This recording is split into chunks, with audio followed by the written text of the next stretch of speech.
Hello, this is Spider Dan of Spider Dan the Secret Boars, here with Mike of Genuine Chit Chat, again at the Forbidden Worlds Film Festival 2026, talking about Clash of the Titans.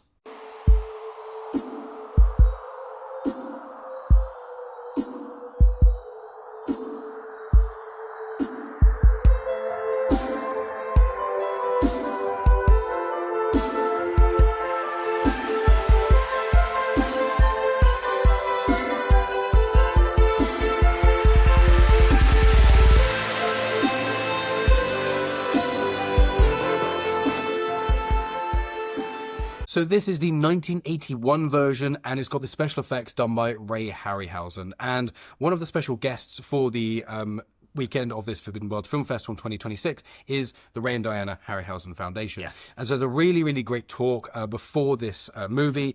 And I did quite a bit of research into Harryhausen before this because I knew of him peripherally, but I didn't know sort of the depth. I knew how important he was. I knew he inspired people such as Phil Tippett and also more modern day people such as Guillermo del Toro and Henry Selick and people like that. And I've seen Clash of the Titans. I had seen it prior, and I think I've seen Jason the Argonauts, or at least parts of it. Yeah, you will. I'm sure you will. It was one of those things that when I went to watch this, I was thinking, it's an older film. I do like stop motion, but I was like, is it going to hold up? Is it going to be a bit old? I remember when I saw it, the gods being kind of stuffy, which is true. It works. It's still there. But I would say, just like from watching this, especially on the big screen, I was really surprised how well this held up. Really surprised. It's a real spectacle film, I think. Yes. I think that's the best way to describe it. You've got these, again, classic Shakespearean actors. You've got Dame Maggie Smith. You've got Sir Laurence Olivier. All the sirs and the dames are in this, you know. And they play the gods, and they all play these petty, jealous, vindictive, characters that are accurate to the mythology. Yeah, and I think that's one of the more interesting depictions of the gods. I think a lot of the times we think that there's these lofty, greater and grander and more powerful, and they have, God's plan in mind, but actually they are just as horrid and despicable as regular human beings, and I think that's what makes them interesting. And again, yes, it's very kind of classic robes and stuff, and the way they depict Zeus and everything, it's very like that classical style, but it fits here. And I think we are in an era in this kind of filmmaking, like I said, 1982, 1981, we're going into the kind of the Terminators and the ETs, and we're seeing special effects done by... It was like the post-Jaws world, the post-blockbuster world, really. And I think, Ray Harryhausen retired after this because I think he could see his style of animation was moving on. Like Phil Tippett does have a lot of stop motion stuff after this, like RoboCop and various others, and still use those techniques, but in a slightly different way, in a slightly different format. And I think he went out, on top, Ray Harryhausen. He went out with a bang. It's the most successful film I think he's involved in. Yeah, it was the most successful film, and I think he did plan and he did have some ideas for other stuff he didn't end up doing, but I think this is how you go out, and I think he retired at the right time, because I think it would get to a point when you've had Terminator and Aliens and things like that where this could look quite dated. Well, this does feel like when we finished it, I was like, I really like this, but this film feels like it was made in the mid-60s. Yeah, the vibes of it, the style of it, and it looks really good. It's definitely like referring to and calling back to those kind of films. Exactly, and it is certainly interesting because there are certain films we watch in sort of modern day and they feel like older, and sometimes they can work really well. And I think this feels very much like a classic movie. Yes, but the fact it's made in 81. If you just show this, it's still like, don't get me wrong when I'm not saying it's dated. No. I'm saying the work is incredible. The effort behind it, the imagination behind it is incredible. Yeah. But I think like if he was still making films after Terminator 2 and Jurassic Park, people would be like, "What is this?" I agree. To be fair, I agree, but I will say like the one thing because again, I watched this like 20 years ago when I was like 10 or something. Sure. And I remember, obviously, when you're that young, you're just kind of on board with anything. Yeah. So in my mind, I was like, is the stop motion going to be really janky? And actually, obviously, you notice it. Sure. But the vast majority of the time, I think it really does fit. And I think it doesn't take you out. And there's hundreds of examples of CGI movies, and it completely takes you out of it because it's ruined the film for you. Yeah, it's like the big example is I think it's The Mummy 2. Mummy Returns. Yeah, Mummy 2. Love Brendan Fraser's The Mummy Returns, but the whole rock thing with that giant scorpion CGI mess looks terrible. Blade, love Blade. The end of Blade, kind of looks a bit shit. And it's one of those things where the ambition was too much for what could be done. Yeah. And CG, I think, a lot of the time, computer-generated graphics or imagery, a lot of the time, and Lucas did this as well, it was like, things aren't quite there, and they go, no, we'll be able to do it. We'll find a way, or we'll work around it. Like the shark in Jaws. Yeah. You know, they couldn't really use it, and it was broken and shit, but they shot round it, which made it better. Which made the film, you know, and even with those limitations that make you have to imagine a way to get around them and still have the effect that you wanted. 100%. Absolutely. And I think horror works like that as well. Absolutely. But I think with this, like, one thing that really, I know it's one of the most iconic parts of the movie, but it's the Kraken. Yeah, absolutely. The way that they've done the scale. It's a cracking Kraken. Very good. But the scale of it, I was surprised because, where you know how big stop motion miniatures are, or even like, they did say the parts of the Kraken which are like human-sized torso. Sure, yeah. When you learn about like Dino Vision, which is the way that Harryhausen developed, which is kind of like you sandwich in films, so it's kind of like you've got two things. Dynamation. Yeah. Where you've kind of got, it's like a sandwich where you've got things here, and you look it up, it's really, really interesting. Yeah. But like, when I heard about that, I was like, that's really interesting. And then when you see it done, you're like, it's so effective. And I just, the scale of the Kraken was so well done, and it really feels like this monster's coming out of the water. The combination of the water shots, everything they did with all the monsters works so well. The Kraken is great. Medusa looks amazing. Yeah, Medusa. And I always forget his name. What's the name of the main villain guy? Calabos. Calabos is also good, yeah. The facial prosthetics of him is some of the best I've probably ever seen. It's amazing. And then when you get the stop motion stuff for him, it's pretty good. The Pegasus stuff is great. Yeah. So I just thought, so much it works so well, and this feels so much like an epic adventure fantasy movie, and that's really what people go in for, and that is the stuff that every scene there's an interesting action or action adjacent scene with some great stop motion. And I think it's a bit like Excalibur. They've taken all those kind of Greek myths and legends and tried to shape a narrative around them and try and make them flow into each other. Yeah. And again, I think Excalibur is quite successful at that, even though again the last half is a bit but I think this is the same. You go, I love this element, and again, like these myths and legends have been retold, and there's so many variations, and what characters are related to who, and how it works and stuff. So there's always some discrepancy between them, and same with the Arthurian legends and lore and stuff. But I think they take the best bits and they cram it all together, and they give you a huge action spectacle. And again, there's never like a big lull. Yes, the dialogue is very Shakespearean and very like stuffy and stiff and stuff, and I think they do the best with what they can, and the actors deliver, and it is interesting. There's depth in their performance and variety even within all that. But again, it is a callback to those 60s sword and sandals films, and it's in ancient Greece. Yeah, absolutely. So it kind of even lends itself a little bit to going, the stuffy dialogue and the way they talk can be a bit like that, because if it is in ancient Greece, even though obviously they'd be speaking Greek, ancient Greek, it is still like the way they act. It wouldn't make sense to make a movie like this and then speak like in modern times. Yeah, and I think there's sometimes like even Marvel Comics used to make jokes about it. Like there's a Incredible Hercules is a wonderful comic book run, but there's a moment where he fights an evil version of himself, and he's going, "Why do you speak in Shakespearean language? You were born hundreds of years before him. Why do you still speak like that?" And that's them kind of poking fun. But again, Thor's the same, very like thous and these and stuff. And it makes sense, and it gives them a grand and an epicness and something to it. But again, it doesn't entirely make sense. But yeah, I think it really works. It's really fun. And again, you're not too far outside of another wonderful set piece by Ray Harryhausen. There's never like a huge, like we were saying with Brotherhood of the Wolf, there was long stretches without an action scene. But this, you're like 10, 15 minutes of plot, character, then we've got a two-headed wolf, then we've got a giant vulture, then we've got all this other stuff. So you're never really bored, or there's never a moment where you're like, oh, bring on the monsters, bring on the freaks. I think Excalibur did that a bit in reverse, where it's so top loaded of cool stuff happening, and then the last hour or so you're just like, where's all the cool stuff? There's the odd little moment like crow peck in the eye of the skeleton in Excalibur, but you're like, I need it every now and then, a bit of up and down. Yeah. And I think with this film, the pacing is really well done.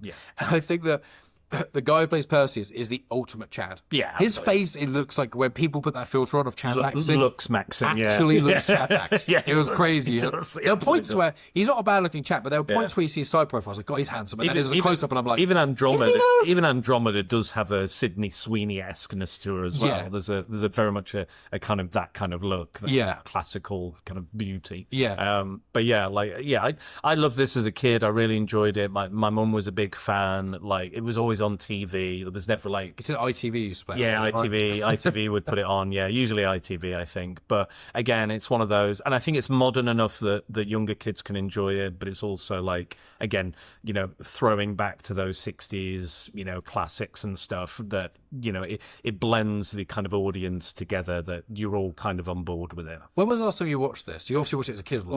Yeah. Has there been quite a large gap like me? I think it has been quite a few years, probably over 10 years, I want to say. And have you watched the remake with Liam Neeson? I've not. It's not that good. Yeah, I hear It's not this. bad. Got a sequel, though? Yeah, I haven't watched that. Yeah. It's not bad, but it doesn't feel like this movie like at all. Yes. It just kind of feels like they've kind of got the name, and then it's really, what I remember of it is Sam Worthington's weird because I don't really rate him as an actor very much. I don't think many do. Every time, I'm a staunch defender of Terminator Salvation, actually. I love Terminator. It's not as good as Terminator 1 or 2, don't get me wrong. No, but absolutely not. I really like Terminator Salvation, and he's okay in that. Yeah. Every film, he's okay in Avatar. Every film I see him in, he's just kind of there. He almost feels like a placeholder actor. Yeah. And in Clash of the Titans, he feels like that as well. And no shade, sorry, Sam Worthington, if you're listening to this, I apologise. You're fine. You're not bad. He is in some of the biggest box office movies of all time. So I don't. True. I don't think. And Matt Damon regrets not being in Avatar because he would have made a shit ton of money. Yeah, but I think Matt Damon is a phenomenal actor. Of course he is. Yeah. And I've never seen Sam Worthington give that much range. Like him in Avatar, him in Clash of the Titans, and him in Terminator Salvation are all kind of the same character. He doesn't really have much range. No, sure. And I think what he does, I think there's a lot of actors that don't do anything but do them. You know what I mean? And I think that's fine. And if that works, then. But I think also sometimes the way Avatar works, the way Clash of the Titans works, and the way Terminator Salvation works really is you've got this one kind of blandish character, and everything around them is interesting. Yes, all the supporting characters. Yeah, and I think that's really what he does. Yeah, but that doesn't make him appealing to me. No. Sure. But I think with Clash of the Titans, the remake, one of the issues with it is it's very CGI heavy, and the CGI is pretty good for it, I remember. But this film is really a person's journey, going through things, fighting struggles, like trying to work things out, although he has an obscene amount of help from the gods in every single scene. But it's kind of like his journey, and although it is like, there are bigger stakes, it's not the world's going to end. No. I remember with Clash of the Titans, it was kind of like, we need to, I may be misremembering, but basically we need to eventually beat Hades because he's going to end the world kind of stuff. And it was a lot of Sam Worthington's going to fight the Kraken that's 1 billion feet tall. He's going to fight this other beast that's 1 billion feet tall. And it's just like this little person fighting a giant CGI monster like 4 or 5 times. And I'm like, I just lose interest. But in this, with the stop motion and with the special effects, because they are special effects, when he fights these things, there is tension with Medusa. Yeah. And I think Medusa is That's a great scene. I think that's a great scene. It played very well. Yeah, and I think that it's just, this film doesn't treat you like an idiot. It treats you just as it's very accessible for all ages, but the monster scenes don't feel over the top. They just feel adequate, and none of them really drag.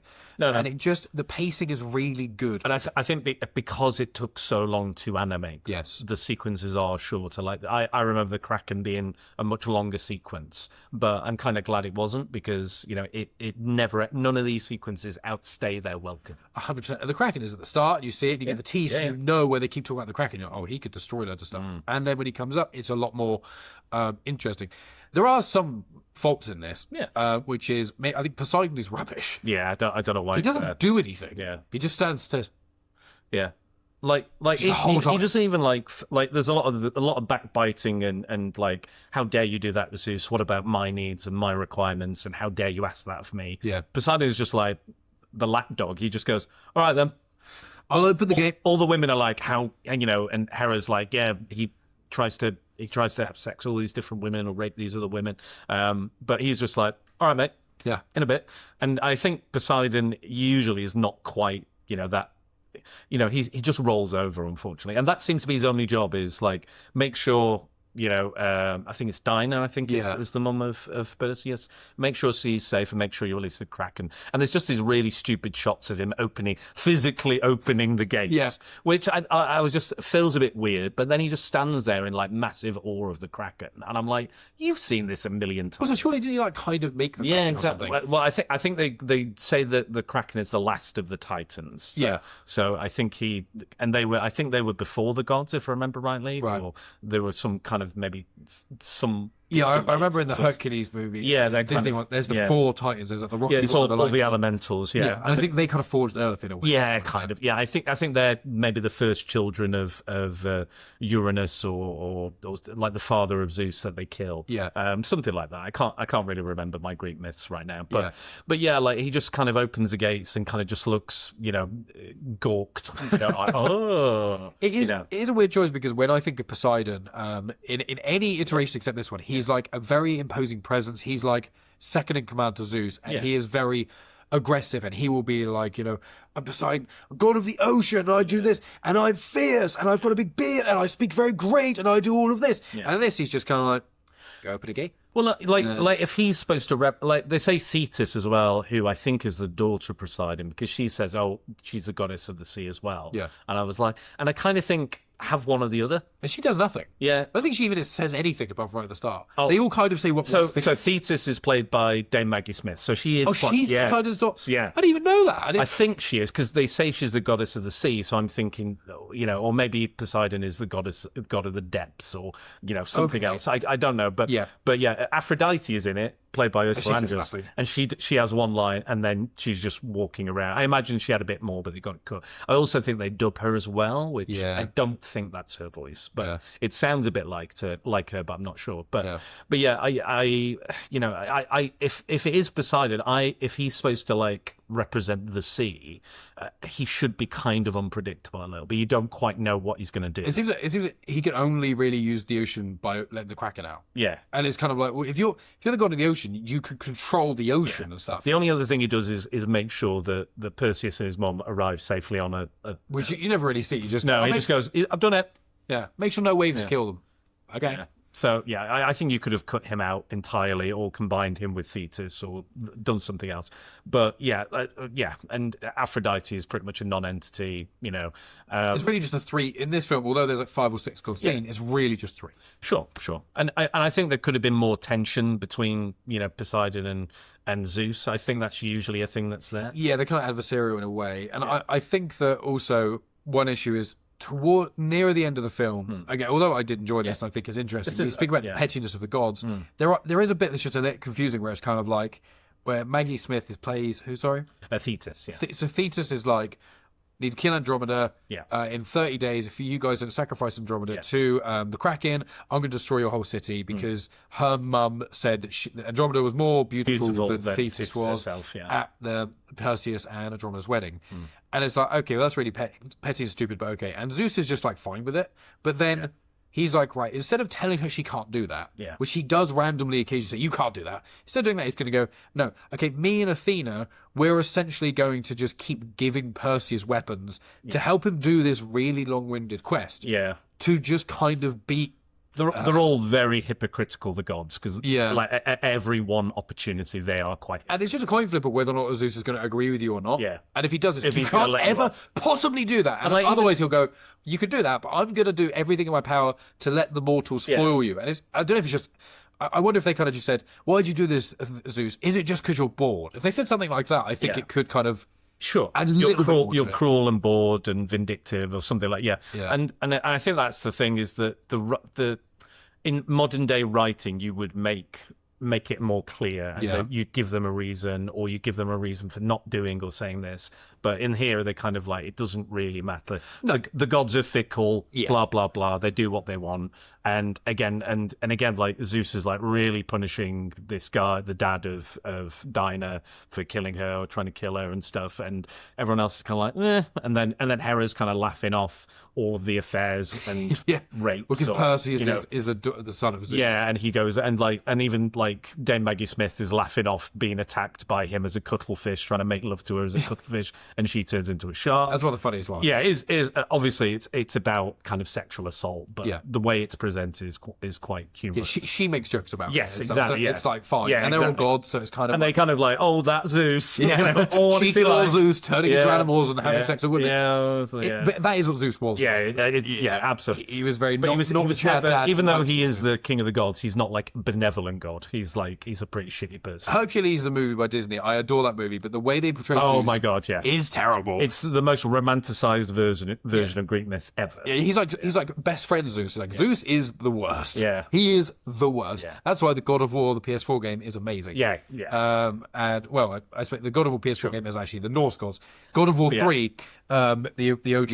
Another thing I wanted to mention as well, like I think all the props and the costume is amazing, but for some reason the helmets are atrocious. The helmets are the worst thing you could buy. I've literally seen those in fancy dress shops. Yeah, and they just kind of they paint them brown. I'll try to make sure whichever one of us releases on our feed, try to make sure we get an image, because especially I'll put the image. The Perseus, the guys who are following Perseus when he goes to Medusa and stuff like that, they're like weird triangle eyes, and they've got like a nose on them, and they flay out like this, and they just don't look like anything, like a shit Batman mask or something. It's just like not good. Yeah, I remember they're really distracting. Yeah, I kept looking at them going, I just like, and there's so much good visual language here. Like again, the costume, and I think it's really telling when he brings out all these shiny weapons from the gods, and they do focus on each and every one of them. The sword, this has just appeared. This has just appeared by magic, and this has just appeared by magic, and then they go, and the helmet, it's like wah wah. Yeah. You know, in comparison to those, you're like, it's shit. And I said to Mike, I was like, I'm glad it's invisible for most of the film because it looks bloody atrocious. Yeah, and it's not really used, is it? It's just weird. It was just a peak on Andromeda. An odd outlier. Yeah, you could have just thrown that out because they replace it anyway, don't they? Yeah. They replace it later on. They go, oh, let's give him Bubo because he lost the helmet. I was like, just get Bubo in earlier. Like everyone loves Bubo. Everyone's like the fan favorite. Like, yeah, because that's what I think. Is it the gentleman who's part of the race? Yes, yeah. He said that I think he's seen more Bubo tattoos than any other tattoos relating to Clash of the Titans. Exactly. And Bubo's amazing. Yeah, iconic. Very, and he did compare him to kind of R2-D2 and stuff. And I was like, yeah, absolutely. That's especially the water scene. And especially when the way they communicate is very much like, oh, I understand the bleeps and bloops. You know, I get that. And even at the end, you know, Burgess Meredith, he understands the bleeps and bloops at the end. So it's like there's like a nice thing. And that I quite like that he implies that he's going to write the film. Which I think was kind of a clever like meta thing as well. I thought that was nice. But overall, I think there's a lot of fun to be had here. I think it's good. I think kids can like it. I will say there is a bit of nudity in there, like random nudity, which I've... There's a tiny little bit. Yeah, it's not non-sexualized. It's just it's like... the actress who plays Andromeda... She just kind of comes out of a bath randomly, and then Perseus is being breastfed early on in the film as well. Yeah, for that one I wasn't as bothered because I was like, oh, a boob, but that felt for me like unnecessary, but it didn't feel sexualized. Yeah, exactly. Whereas with Andromeda being so beautiful, and everyone always talks about how beautiful she is, and virginal beauty and stuff, and then it's like, okay, and then just randomly, she's getting ready for her wedding, and you just see her get out of the bath. And it's bathing, isn't it? So again, it's non-sexualized, and it's kind of normalized. But it's just weird to see it. I think because I always thought of it as a kid's film, it surprised me when I was like, oh, there is nudity. Okay, right. But I think it's brief and it's not overly sexualized. Like, and even the blink in your that's probably why we never saw it, because it's so easy to cut those sections out. Yes, and I think also with we mentioned about there is brief mention of sexual assault with Zeus. I think it's mentioned in passing and doesn't go into details. No. I think if a kid watched it, they wouldn't even connect. No, I think it's why it works. Yeah, because I think they use the term ravish as well, as opposed to any of the other words, because that's a slightly less aggressive word and triggering word, I think. But yeah, it's still very much, if you know your Greekness, it's very much there. Yeah. But yeah, I think the minor flaws are like little blips. They're kind of nitpicky. If I just sat down and watched this and weren't reviewing it, apart from a little question about the kind of God stuff, nothing would have really bothered me. And so I think any bit affected my enjoyment of this. I think I was going to go into this thinking, is this going to be a bit old? Am I going to like this as much? But I think actually it was one of the highlights of the festival for me. Yes, 100%. And I'm looking forward to The Thief of Baghdad today that we're going to go see, which again is going to be introduced by the Ray and Diane Harryhausen Foundation. Say that 3 times fast. I think it's a classic, and it was one of the ones I was really looking forward to revisiting. A world of passion and power, beauty and bravery, mystery and magic. A world that transcends fantasy and leaps into legend. One courageous man rides between an angry heaven and the fury of hell on earth. He rides a winged stallion across the sky. He rides to save the one who owns his heart. He rides towards wonders no man has ever seen and terrors no man has ever faced.